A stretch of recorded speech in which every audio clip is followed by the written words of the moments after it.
আসসালামু আলাইকুম ওয়া রাহমাতুল্লাহ। পবিত্র হজের অন্যতম গুরুত্বপূর্ণ আমল হলো কোরবানি বা হাদি। জিলহজ মাসের ১০ তারিখ মিনায় বড় জামারাতে শয়তানকে পাথর নিক্ষেপের পর হাজিরা আল্লাহর সন্তুষ্টির উদ্দেশ্যে কোরবানি আদায় করেন।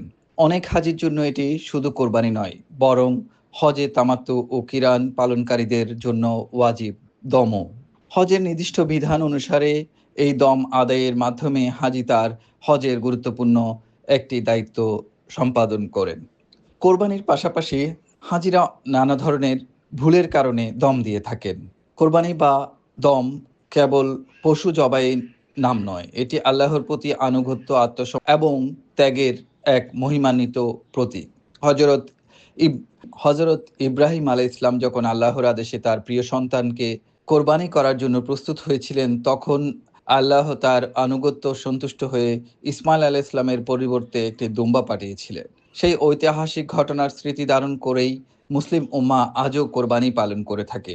মিনার বিস্তীর্ণ প্রান্তরে লাখো হাজি একসঙ্গে কোরবানি দম আদায় করেন। তখন সেখানে ফুটে ওঠে তাওহীদ, ভ্রাতৃত্ব, সাম্য, আত্মত্যাগের এক অনন্য দৃষ্টান্ত।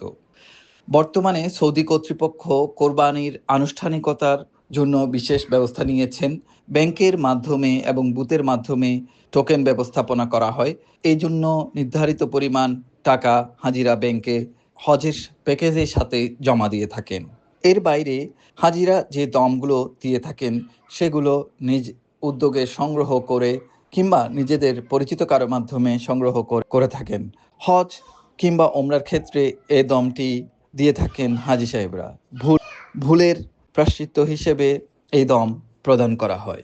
বর্তমানে আধুনিক আসসালামু ব্যবস্থাপনার আলাইকুম আওতায় ওয়া অনুমোদিত রাহমাতুল্লাহ। প্রকল্পের সুপ্রিয় দর্শক মাধ্যমে লাখ লাখ শ্রোতা, পশু আশা করি নির্ধারিত সবাই ভালো আছেন। জবাইখানায় আপনারা অনেকেই স্বাস্থ্যসম্মত জানতে উপায়ে চান জবাই হজ করা হয়। মৌসুমে এত আধুনিক এত কোরবানি প্রযুক্তির করা হয়, এসব মাংস এসব কোরবানির প্রক্রিয়াজাত পশু দিয়ে কি করা প্যাকেটজাতকরণ হয়, করে এসব মাংস সংরক্ষণ করে কোথায় যায়? আসলে বিশ্বের বিভিন্ন কোরবানির যে দরিদ্র পশুগুলো দেশে জবাই করা প্রেরণ হয় করা হয়ে এর থাকে। অনেকগুলো আফ্রিকা, হাজিদের জন্য এশিয়া, ফ্রিজে মধ্যপ্রাচ্য সংরক্ষণ সহ করে বিভিন্ন সংশ্লিষ্ট দেশের কাফেলা বা লাখ হাজিরা লাখ নিজে, এবং মানুষ তারা হজের এই সেগুলো কোরবানির সেখানে মাংসের খান মাধ্যমে এবং আত্মীয় উপকৃত স্বজনকে হন। অনেক সময় দেন। ফলে আর মিনায় যেগুলো আদায় করা বিভিন্ন হয় একটি এজেন্সির ইবাদতের মাধ্যমে সুফল কোরবানি করা ছড়িয়ে হয়, পড়ে বিভিন্ন পৃথিবীর নিয়ম অনুযায়ী নানা কোরবানি করা প্রান্তে হয়, সেগুলো মানবতার রাষ্ট্রীয় কল্যাণে। কোষাগারে কোরবানি জমা হয় বা এবং দম দরিদ্র আদায়ের পর দেশগুলোতে হাজি বিতরণ করে দেয়া হয়। মুখমণ্ডল উল্লেখ কোরবানি করা যেতে আদায়ের পারে, পর আমাদের হাজিরা এ সংক্রান্ত চুল কাটেন। পর্যাপ্ত এর ফুটেজ মাধ্যমে রয়েছে তারা কোরবানির এহরামের এবং কিছু মাংস বিধিনিষেধ থেকে সংরক্ষণের, মুক্ত কিন্তু হন। সেন্সরের এরপর কারণে মক্কায় গিয়ে আমরা এসব তাওয়াফে ফুটেজ এখানে ইফাদা সাই দেখাচ্ছি না। সম্পন্ন করে হজের গুরুত্বপূর্ণ আনুষ্ঠানিকতা শেষ করেন। প্রিয় দর্শক, কোরবানির প্রকৃত শিক্ষা হলো আল্লাহর সন্তুষ্টির জন্য নিজের অহংকার, লোভ ত্যাগ করা।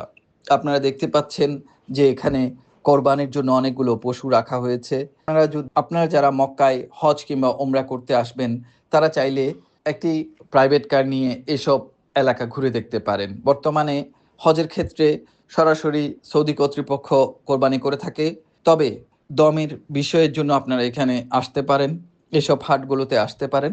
১০-১৫ রিয়াল দিয়ে আপনারা এইসব হাটে চলে আসতে পারবেন। আপনারা আজ এই দৃশ্যটি দেখতে পাচ্ছেন। এটি একটি হাটের দৃশ্য, যেখানে হাজিরা দমের জন্য হজ এবং ওমরার পরবর্তীতে পশু সংগ্রহ করে থাকেন। সবাই ভালো থাকবেন, সুস্থ থাকবেন, সুন্দর থাকবেন। আল্লাহ আমাদের সবাইকে হজ ওমরা করার তৌফিক দান করুন। আমিন।